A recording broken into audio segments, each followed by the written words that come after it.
Hello friends, आज की इस वीडियो में हम लोग डिस्कस करने वाले हैं काव्य हेतु का संक्षिप्त परिचय दें।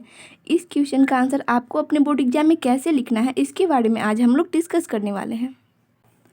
और ये क्वेश्चन आपके एग्जाम की दृष्टि से और भी ज़्यादा इम्पोर्टेंट हो जाता है, क्योंकि ये आपके बोर्ड एग्जाम 2018 और 2022 में पूछा जा चुका है। और ये प्रश्न कुछ इस तरीके से भी आ सकता है कि काव्य हेतु किसे कहते हैं। भारतीय काव्य शास्त्र में वर्णित काव्य हेतुओं के स्वरूप पर प्रकाश डालें। तो इस तरीके से प्रश्न पूछा जा सकता है।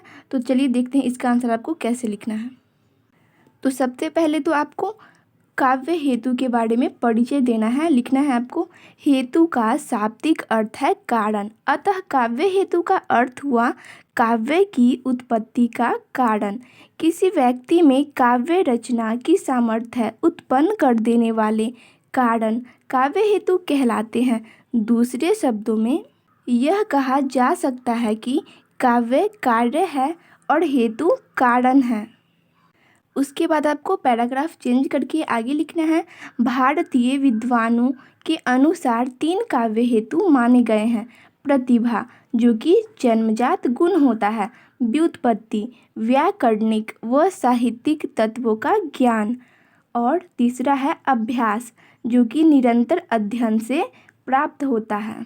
आगे आपको पैराग्राफ चेंज करके लिखना है, काव्य हेतुओं का सर्वप्रथम विवेचन अग्नि पुराण में प्राप्त होता है। अग्नि पुराण में निम्न हेतु दिए गए हैं। पहला प्रतिभा, दूसरा वेद ज्ञान और तीसरा लोक व्यवहार है। उसके बाद आगे आपको लिखना है जैसे करके, नरत्वम दुर्लभम लोक विद्या तत्र सुदुर्लभा, कवितम दुर्लभम तत्र शक्तियस्त्र सुदुर्लभा। और इसका अर्थ आपको लिखना है, अर्थात लोक में नरत्व दुर्लभ है और उसमें विद्वान नर होना दुर्लभ है, कवित्व दुर्लभ है और कविता करने की जो शक्ति होती है यानी जो प्रतिभा होती है और भी दुर्लभ है। आगे आपको लिखना है, संस्कृत आचार्यों के अनुसार काव्य हेतु। आचार्य भामह के अनुसार गुरु के उपदेश से जड़ बुद्धि भी शास्त्र अध्ययन करने में समर्थ हो सकता है, किंतु काव्य तो किसी प्रतिभाशील द्वारा ही रचा जा सकता है।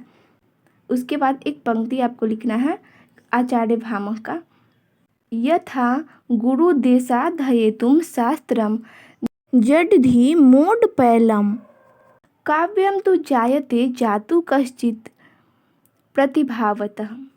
स्पष्ट है कि भामह प्रतिभा के साथ साथ व्युत्पत्ति एवं अभ्यास को भी काव्य हेतुओं में स्थान देने के पक्षधर हैं। ठीक है। उसके बाद आगे आपको लिखना है आचार्य दंडी के बारे में। दंडी ने अपने ग्रंथ काव्य दर्श में प्रतिभा, अभ्यास और लोक व्यवहार को काव्य हेतुओं के रूप में मान्यता दी है। उनकी मान्यता के अनुसार नैसर्गिकी च प्रतिभा, श्रुतम च बहुत निर्मलम, आनंदाश्चाभियोगो अस्याः कारणम काव्य संपदा। अर्थात नैसर्गिक प्रतिभा, निर्मल शास्त्र ज्ञान और बढ़ा चढ़ा अभ्यास काव्य संपत्ति के कारण होते हैं। उसके बाद आचार्य वामन के बारे में आपको लिखना है, वामन ने अपने ग्रंथ काव्य अलंकार में प्रतिभा को जन्मजात गुण मानते हुए इसे प्रमुख काव्य हेतु स्वीकार किया है। कवितम बीजम प्रतिभानाम कवितस्य बीजम। प्रतिभा के अतिरिक्त वे लोक व्यवहार, शास्त्र ज्ञान, शब्दकोश आदि की जानकारी को भी काव्य हेतुओं में स्थान देते हैं। उसके बाद आचार्य मम्मट, ये प्रतिभा, व्युत्पत्ति व अभ्यास को काव्य के हेतु स्वीकार करते हैं। उनके अनुसार प्रतिभा के 2 भेद हैं, सहजा जो कवियों में जन्मजात है, उत्पादया जो लोकशास्त्र व अभ्यास से उत्पन्न होती है। प्रतिभा के अतिरिक्त वे लोक व्यवहार, शास्त्र ज्ञान, शब्दकोश आदि की जानकारी को भी काव्य हेतुओं में स्थान देते हैं। उसके बाद अगला जो संस्कृत के आचार्य हैं वो हैं आचार्य मम्मट। मम्मट ने काव्य प्रकाश में लिखा है, और ये सब ऑब्जेक्टिव में आता है कि मम्मट की कौन सी रचना है, तो काव्य प्रकाश, इसलिए आपको इनकी रचना का नाम भी याद रखना है।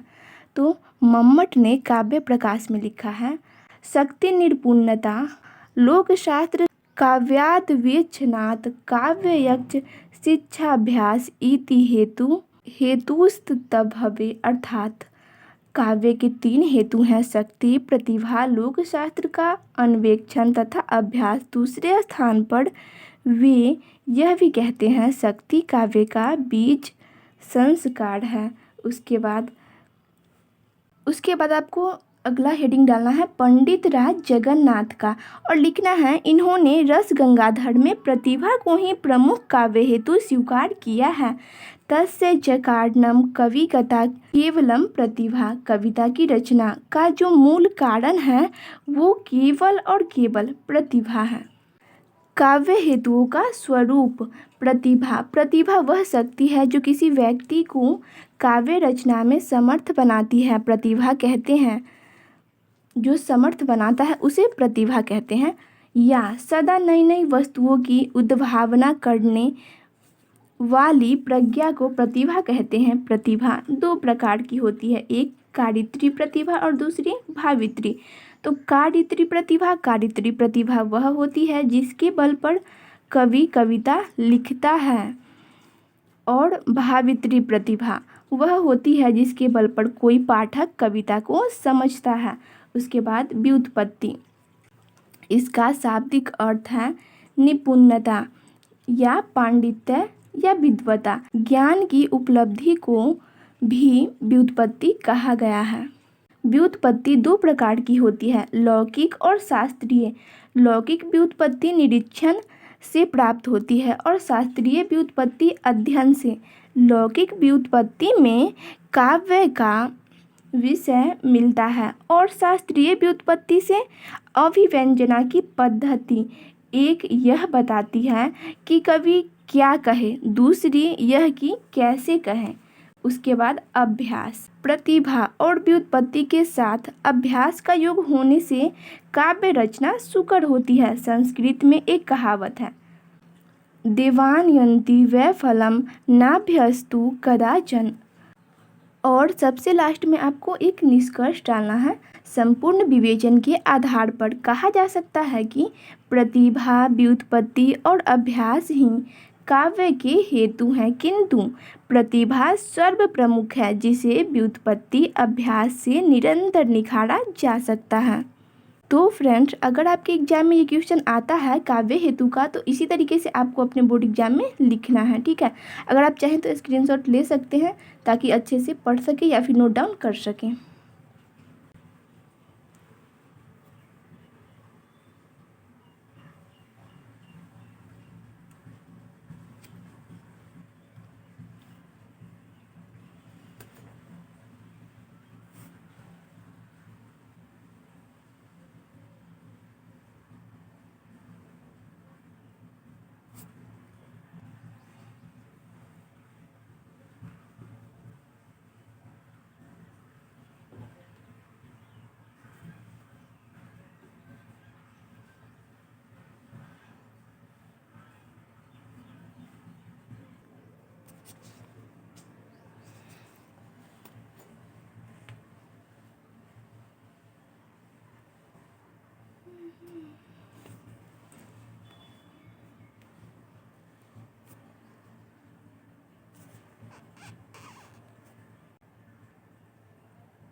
तो आज की इस वीडियो में इतना ही। वीडियो अगर आपको इन्फॉर्मेटिव लगी हो तो वीडियो को लाइक करें, अपने फ्रेंड के साथ शेयर करें, एंड चैनल पे पहली बार आए हैं तो चैनल को सब्सक्राइब कर लीजिए।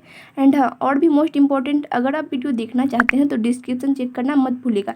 तो मिलते हैं नेक्स्ट वीडियो में, तब तक के लिए thanks for watching this video.